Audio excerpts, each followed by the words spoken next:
নমস্কার বন্ধুরা, মানবীর রান্নাঘরে আপনাদের সবাইকে স্বাগত জানাই। আমার আজকের রেসিপি পটলের ভর্তা। তো এই সময় তো পটল আর ঝিঙে এইসবেরই সময়, তো একঘেয়ে পটলের তরকারি তো ভালো লাগে না। যদি এইভাবে ভর্তা বানিয়ে নেওয়া যায় পটলের, তো খুবই ভালো লাগে গরম ভাতে। তো এর জন্য আমি কিছু পটল নিয়েছি। এগুলোকে প্রথমে আমি ভালো করে ধুয়ে ওই পুরো খোসাটা ছাড়াইনি, একটু ওপরের যে আস্তরণটা সেটা ছাড়িয়ে নিয়েছি। নিয়ে ছোট ছোট করে টুকরো করে নিয়েছি। এই যে এইভাবে এমনি মানে একটু আঁচড়ে নেওয়া যাকে বলে আর কি, বটিতে। সেইভাবে আমি এটা করে এই যে খোসাটা এমনি তুলিনি, তুলে ফেলছিলাম ভুল করে, তো এরকম রাখতে হবে আর কি। আর ধুয়েই নিয়েছিলাম আগেই। তারপরে এটা আমি একটু পরিমাণ মতো জল দিয়ে কড়াইতে ঢাকা দিয়ে সেদ্ধ করে নেব। জলটা এরকম দেওয়ার চেষ্টা করব যাতে জলটা সেদ্ধ হওয়ার পর, এই পটলটা সেদ্ধ হওয়ার পর জলটা শুকিয়ে যায় আর কি, বেশি জল না থাকে সেইভাবে। আবার লেগে যাতে না যায় সেটাও খেয়াল রাখতে হবে। তারপরে এটা ঢাকা দিয়ে মিডিয়াম আঁচে আমি এটা সেদ্ধ করে নিয়েছি। মাঝে মাঝে ঢাকাটা খুলে দেখে নিয়েছি যে জলটা কমে গেল কি না, বা পটলটা সেদ্ধ হয়ে গেল কি না। হ্যাঁ, জলটা কমে গেলে আমি খেয়াল না রাখি তাহলে লেগে যেতে পারে, কারণ মোটামুটি 1 গ্লাস মতো জল দিয়েছিলাম আমি, যাতে পটলটাও সেদ্ধ হয়ে যায় আর জলও না থাকে আর কি।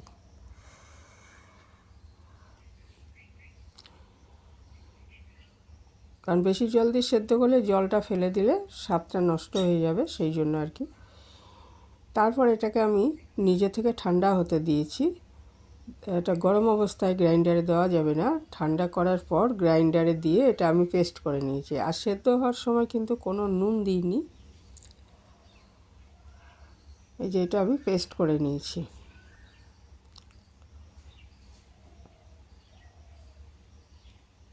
এরপরে ওই কড়াইটাই একটু জল দিয়ে ধুয়ে ফেলে আমি এর মধ্যে একটু সর্ষের তেল দিয়ে দিয়েছি। সর্ষের তেলেই করবেন রান্নাটা। 2 চামচ মতো সর্ষের তেল দিয়ে দিয়েছি। আর 5টা শুকনো লঙ্কা ভেজে নিচ্ছি। এর মধ্যে পরে 3টে তুলে নেব আর কি, আর 2টো থাকবে ফোড়ন হিসাবে। তো মিডিয়াম আঁচেই আমি কাজগুলো করছি।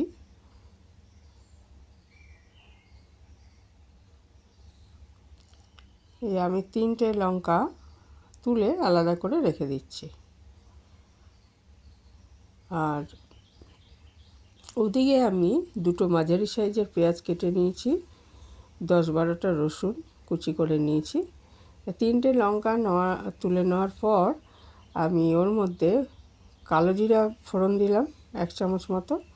তারপরে আমি কুচি করে রাখা 10-12টা রসুন আমি কুচি করে রেখেছি, সেটাকে আমি দিয়ে দিলাম।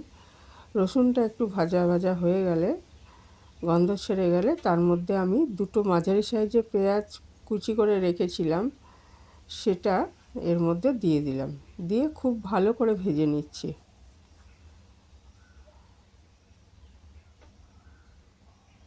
কিছুটা যখন নরম হয়ে এসছে, পেঁয়াজটা ভাজা হয়ে এসছে, তখন এর মধ্যে আমি নুন আর হলুদ দিয়ে দিলাম।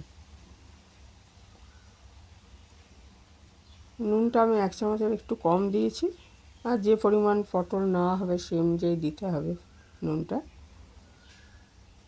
আর একটু হলুদ দিয়েছি, দিয়ে ভেজে নিচ্ছি এটা ভালো করে। আবার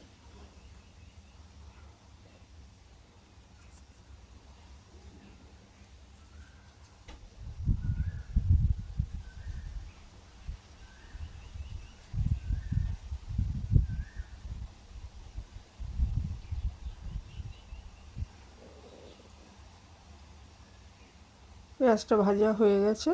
এবার ওর মধ্যে পেস্ট করে রাখা সেদ্ধ পটলগুলো দিয়ে দিলাম। নুন তো আমি ওই একবারই দিয়েছি, ওই নুনটাই এর মধ্যেও চলে আসবে।